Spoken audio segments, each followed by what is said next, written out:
And Marty, the chaos erupted right here outside this nightclub.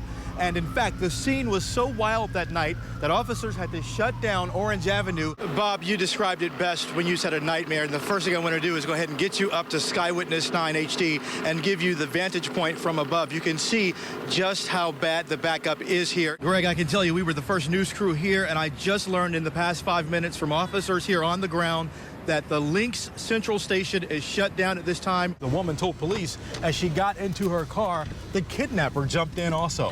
And Marty, just within the past few minutes, that changed because as you can see, Pershing Avenue eastbound is back open. As you said, we were the first crew here at the scene of Romag Lumber, and I want to show you, it's right over there. It happened as the men sat here outside the cell phone store waiting for a ride. Reporting in downtown Orlando tonight, I'm Mario Boone, Eyewitness News at 10.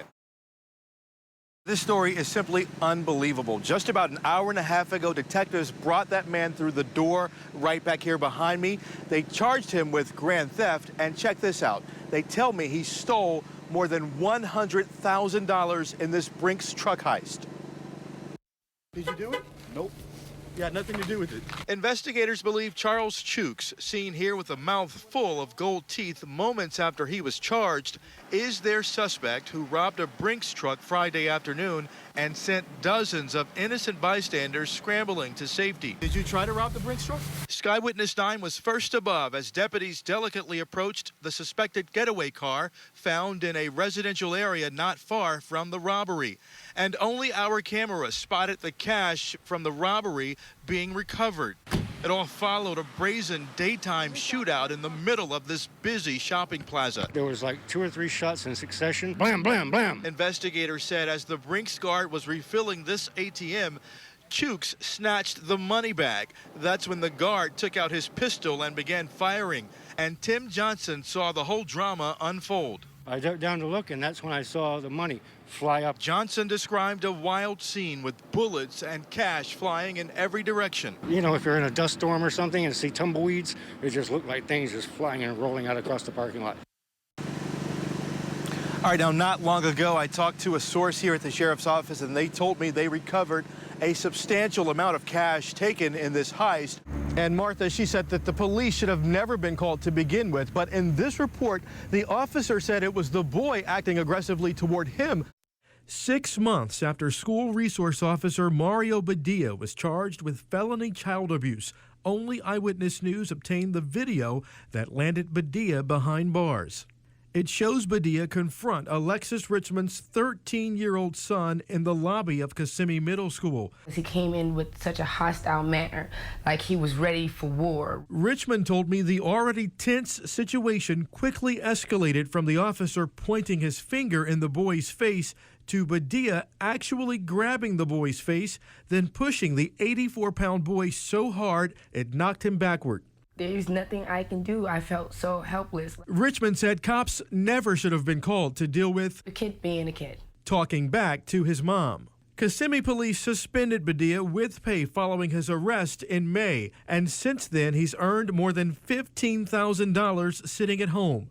Richmond said her son suffered a sprained wrist and ankle, plus a shattered trust in police. The respect level that he used to have for police is not there as it should be. Now the family has a lawyer and is mulling a lawsuit. Meanwhile, Richmond wants the resource officer punished. Justice should be served. He should get time for what he did to my son. Now, late today, the school district did release a statement to us saying they immediately notified police when this video surfaced. But Dia's lawyer never got back to me today with a comment, and we have posted that entire video online at WFTV.com. They're accused of robbing that restaurant a month ago. And so far, Martha, they have not been charged with hitting this place, but tonight a source did confirm to me they are suspects in the violent armed holdup here.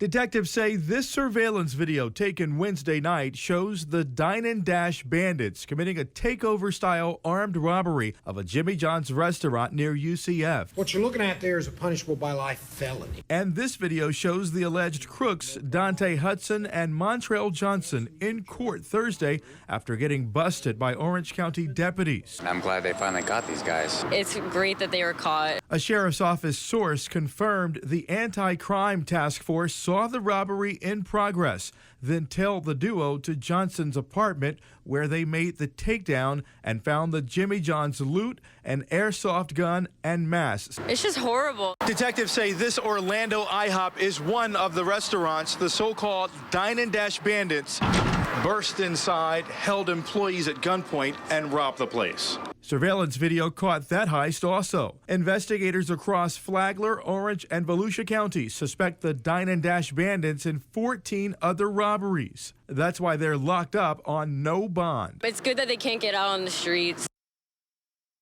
And back live here, just a couple of hours ago, the workers here at the IHOP told me off camera they are thrilled that these men suspected of robbing this place are locked up tonight. We're talking about a very dangerous snake here.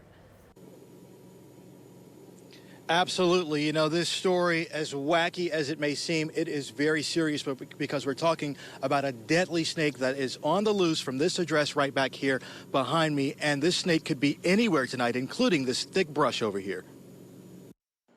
New in the past hour, we've learned, according to FWC, the 8-foot-long king cobra escaped from 4858 North Apopka Vineland Road. Property records show that address belongs to Valerie and Mike Kennedy, who also happened to run an animal rescue called Dragon Ranch, according to authorities. Investigators said the snake's owners do have a license for exotic animals, and Dragon Ranch is home to many, including the escaped snake, plus several gators, even a leopard. Now, FWC told us the deadly king cobra escaped sometime in the past 24 hours, but they weren't notified until earlier today. The missing reptile understandably has neighbors terrified. Oh, my wife is deathly afraid of small critters, ants, roaches. But this is an 8-foot-long snake. Yeah, she's going to be freaked out. Now, the other big concern as we come back live here, Claricona Elementary School is literally within about a mile from where this snake escaped, so that is a concern tonight. A couple of quick facts that I just learned about king cobras through a quick Google search. Apparently, these snakes try to avoid humans, and I am told that you can survive. That is, if you can get your hands on the anti-venom. Channel 9's Mario Boone took their concerns straight to McDonald's. If you have small kids, you probably know they're in love with Minions. And why not? They talk and have big eyes and funny outfits. So when the Merton family stopped by this Longwood McDonald's to get their 4-year-old granddaughter a Happy Meal, they thought the only surprise would be which Minion was inside. I'm shocked. Turns out the real shocker was this message the Minion spoke. It turned out to be a toy that decided to talk profanity. Bradley Merton told me he is convinced this adorable little minion is saying, "What the F?" I can't believe it's coming out of a toy. We wondered if other minions allegedly have a potty mouth, so I came to the same McDonald's and bought my own Happy Meal. So far, no profanity. After 2 days of investigating, even the producers at Eyewitness News could not agree on exactly what the Minion is saying. So I reached out to the bigwigs at McDonald's, and here's what they said. Minions speak Minionese, which is a random combination of many languages and nonsense words and sounds. Minionese has no translation to or meaning in any recognized language. Any perceived similarities to words used in the English language are purely coincidental. Check their toys before they hand them over. Mario Boone, Channel 9 Eyewitness News.